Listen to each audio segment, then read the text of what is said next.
Hi, Landy Kev here. Hope you're all well and looking after yourselves because it's very important. Anyway guys, what I'm going to be going through today is I've got some new wheels for my Land Rover. Now this is what I was running previous. So we have basically standard wheel with like what they call a rock guard on, just to protect the wheels in reality. They looked okay, looked really nice, but just wanted something a little bit different. Kind of back to the classic wheel look, but not quite, you know, white or... So what I found was some from Treal. Now I've got these supplied to me by Gareth Curtis RC. Now the ones that they are is it's a Treal metal 1.9 beadlock rims, vintage design type G in copper. Now the code number is X0030 DDWE1. This is what they look like. So yeah, it's a classic design. They're smooth and clean finish, and the build quality is excellent on these. These here inside, they are basically just for show, because what you get with the wheel, it's all one piece. It's all, the hex part doesn't bolt on. It is on the wheel, and there it is. So what I'm going to do is I'll take this apart and show you all the individual bits. Now for this particular wheel, to build this particular wheel, you only need a 2mm and a 1.5. For my old wheels I needed a 2.5 to take the wheel off, but for this task we need the 2. So it has 2 retaining screws on there, just to keep it all together in transit and on display in shops or wherever you can get them from. So let's just take these off. Basically what you end up with a set of wheels is 8 extra screws, which is basically you can keep in a little clip bag, so that if for some reason you lose one, you've always got another one. So it becomes quite a handy little thing. So right, here we are. So we're apart. So we have the centre ring as per standard. Then we have what is the wheel itself.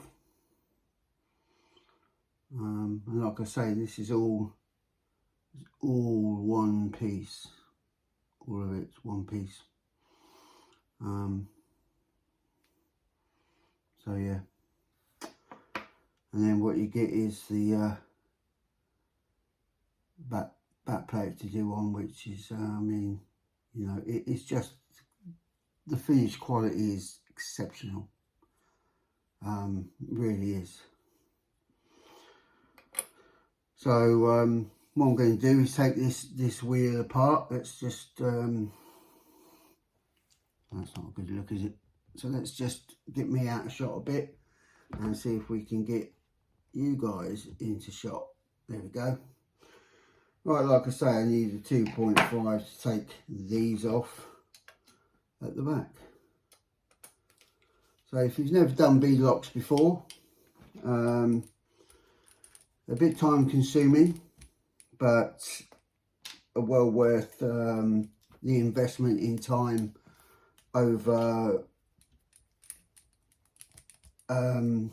standard plastic rim that might come with your truck if you bought it ready to run. But failing that, it depends what you want from your truck. If you want to look a bit scary and you want to pimp it up a bit, then yeah, it's all good. So it's all down to personal choice and whatever you prefer.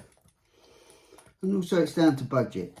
You know, if you haven't got the budget for some of these items yet, don't feel the pressure to have to get them, because your truck's going to perform, you know, just as well without them. It's more They do have a little bit of weight down below where you might want it,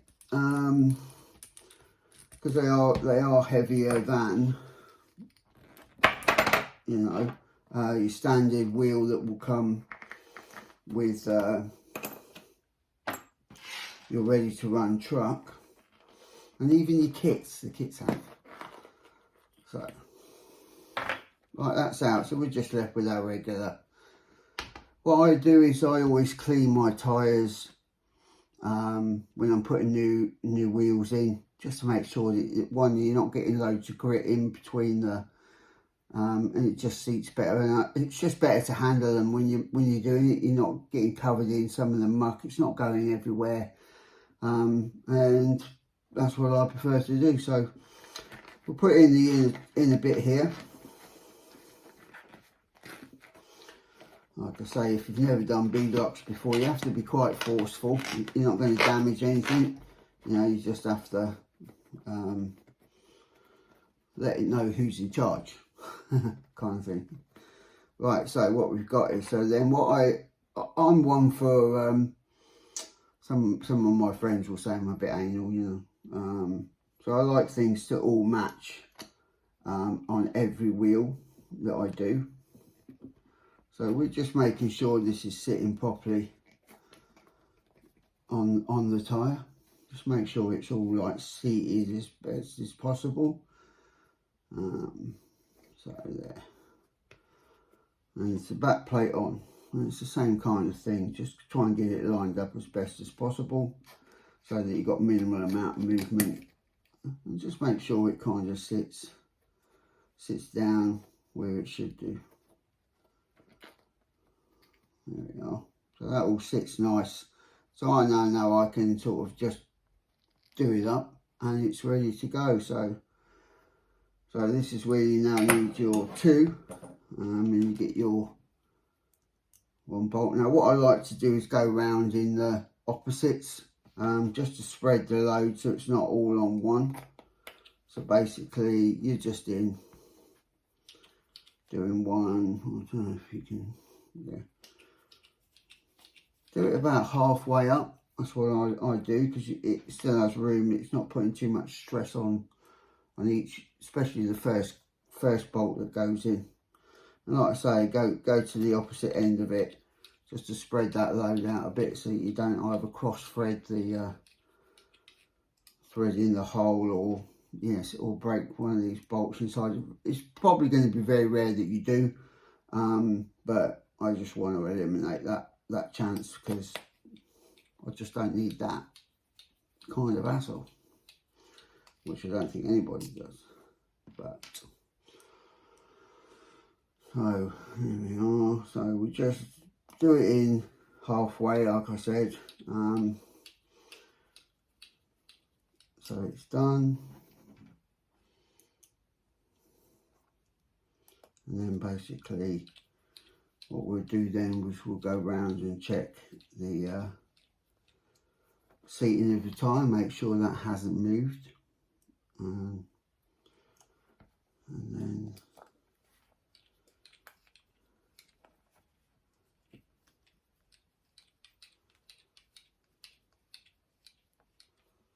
so they're all done up about halfway. So all I want to do now is just check this area here, make sure that the tyre is seated nice and flush and nice and level, which it is on this side, and the same again on the front. Make sure it's seated all nice and level. Manipulate the tyre if you think it isn't.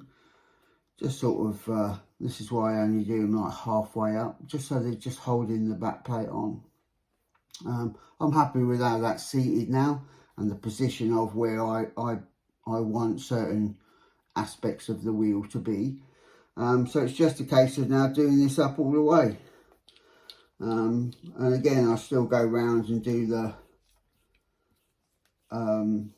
opposite, spread that load, just to make sure that everything seats as it should do. And then basically that's it.